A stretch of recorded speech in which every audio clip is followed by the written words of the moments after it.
This is a tutorial on the OpenCure 365 nanometer LED UV curing tool. Most people who need to cure parts in UV should use the American ultraviolet cool cure chamber, which sits to the left of the OpenCure because of its safer design where the door must be closed before the lamps can be lit. For those people who require an open work area for doing UV curing, I made this new OpenCure machine by converting our formerly mercury vapor lamp powered Loctite curing tool so that it is now 100% LED operation.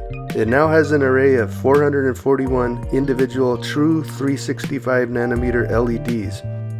The front red vinyl curtain is removable when necessary. This tool emits invisible 365 nanometer UV light, so protective eyewear must be worn, and your hands and wrists should be covered if you are manually holding something in place during curing. Nitrile rubber gloves are preferred because they do a better job of blocking UV than vinyl gloves. Clear polycarbonate safety glasses should be adequate if the red vinyl front curtain is in place, but dark tinted polycarbonate safety glasses should be used if the front curtain is removed. The level of UV intensity from these lamps is equivalent to staring at the sun at noon on a clear sunny day at the equator, so never stare directly at the lamps when lit, even if wearing dark sunglasses. Always enable UV exposure tool on Badger when using either of the two UV exposure tools. Do not touch the controls with gooey, sticky fingers. Protect the red silicone rubber pad work surface from spills using a sheet of plastic or other disposable material if there is a likelihood of a UV cure resin spilling out onto its surface. Make sure your gloves are clean before touching any of the controls. It's a good idea to keep a few pairs of clean gloves nearby in case you need them, in case you get some sticky stuff on your gloves. The main power switch is on the base. The hour meter has been reset and will count the hours of usage since the LED conversion was done. When the power is turned on, the 24-volt DC indicator lamp should light up and the timer LCD display will be visible.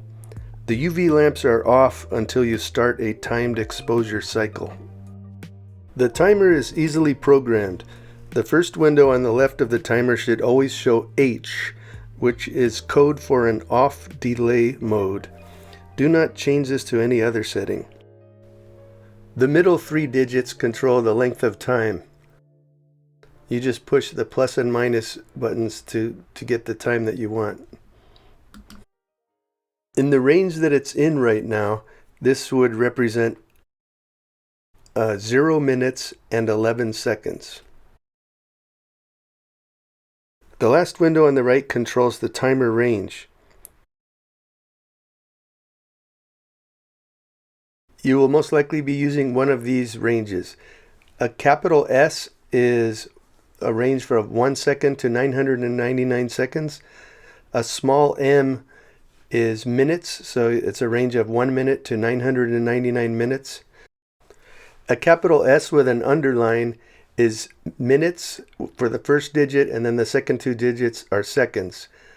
So you have a range of 1 second to 9 minutes and 59 seconds. And a capital M with an underline is hours, 1 digit of hours and 2 digits of minutes. So you have a range of 1 minute to 9 hours and 59 minutes. Do not make any changes to the timer during an exposure or it can damage the timer. Make your changes before you start the exposure. Once you've programmed the timer and your parts are ready to be exposed, hit the green start button. The large red lamp above it will light up to let you know that the UV lamps are on. Remember that the light that this puts out is invisible. If you put something under it which fluoresces under UV light though, then it's obvious that the lamp is on. This exit sign has fluorescent paint on it and you'll see that it lights up brightly when I hit the start button.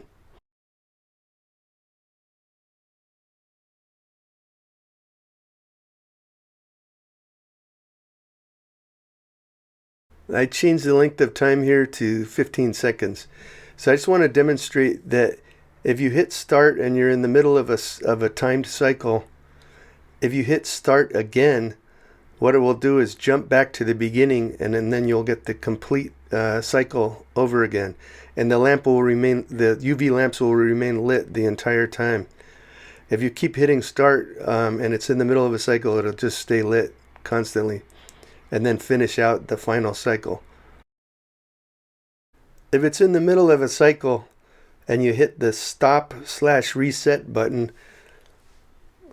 it will stop and it will reset the timer to be ready to start a full cycle again if you hit start again.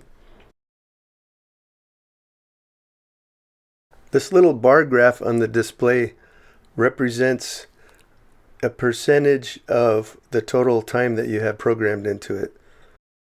The timer counts up to whatever you had programmed into it, and then it stops. And this little indicator up in the left corner just represents the condition of the relay contacts in the timer. Remember that you need to wear these dark glasses if you're going to use it with the front red curtain removed. To install the curtain, you just put these little keyhole shaped slots over the screws, and then it drops down a little bit. It'd be a good idea to put that back in place when you're done if you removed it. To remove the curtain, just lift up a little bit, pull the screw through the keyhole slot, and do them one at a time. Don't just yank it off, you'll tear the vinyl. The UV lamp array that I installed in this machine was pretty well calibrated by the factory that made it at 3 inches, 6 inches, and 9 inches. And those measurements were taken at the center of the array. As you get away from the center, like out to the extreme corners of the work area, those numbers drop by about half as far as I can tell using a UV intensity meter. A good normal work height that's easy to work under is 7 inches. And I made markings on the post at the back that line up with the bottom of the aluminum frame that goes around the edge. So you can see right now it's sitting at 7 inches. I estimate that at 7 inches, the intensity should be about 3.9 milliwatts per square centimeter. That's at the center of the work area. And that will drop off to about 2 milliwatts per centimeter out at the extreme corners of the work area. If you have a certain dose you're trying to achieve, the way you figure that out is you divide the dose in millijoules per square centimeter by the intensity at the surface of where you have it located in there, and that will give you the number of seconds of exposure. So say you wanted a dose of 100 millijoules per square centimeter, then you would divide 100 by 3.9, which is the intensity at the center of the work area at 7 inches, and then you will come up with an exposure time of 25.6 seconds. 7 inches is equal to about 177 millimeters. If your parts are very large or you have many parts in there and they extend out to the extreme corners of the work area, then you should probably double your dose because the dose drops off at the corners. You can raise and lower the upper stage, but one easy way to increase the intensity is to just put your sample on a pedestal to get it up closer to the UV lamps. If you do need to raise or lower the upper stage, get a firm grip on the upper box. It weighs about 10 pounds, and then loosen the knob on the back, and you can slide the upper part up and down wherever you want, and then tighten it again. When you're all done using it though, please put it back at the standard working height, which is 7 inches.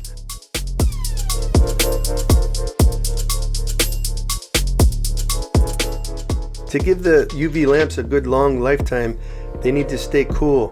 Please don't put anything on top of the unit or you'll block the airflow from the fan on the top. The air is pulled in through vents on the sides and blows out the top. Remember to turn off the machine when you're through. Thanks for watching.